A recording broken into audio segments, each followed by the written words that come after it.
যে কোনো দরজা দিয়ে হাসতে হাসতে জান্নাতে যাবে। তবে মহিলা বলছে হুজুর তাবিজ দেন একটা। তাই বললাম থামো, তোমাকে দিচ্ছি। ঘরের ভিতরে একটা ক্যালেন্ডার ছিল, নতুন 2025 সালের ক্যালেন্ডার। ক্যালেন্ডারের কাগজ একটু মোটা হয় না, মোটা তো মোটা কাগজ নিয়ে এরকম মুড়িয়ে তাবিজের মতো মোটা করে কালো সুতোই বেঁধে দিয়ে বললাম নিয়ে যা, তবে জীবনে খুলবি না, কারণ খুললে ধরা পড়ে যাবে এই মাল কি তাবিজ দিয়েছে বাবা। আমরা জীবনে এই তাবিজ যেন খুলবি না।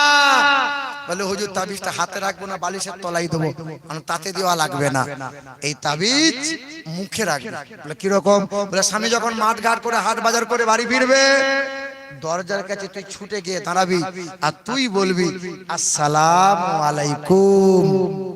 হ্যাঁ, এই সালাম দিয়ে তাবিজটা মুখের ভেতর দাঁতে করে টিপে ধরে থাকবি। স্বামী যতক্ষণ থাকবে ততক্ষণ তোর মুখে তাবিজ থাকবে। 40 দিন পর বলছে হুজুর আপনি তো পীর সাহেব, মানে কি করে বুঝলি? বলে আপনার তাবিজে সাংঘাতিক কাজ। আর স্বামী ঝামেলা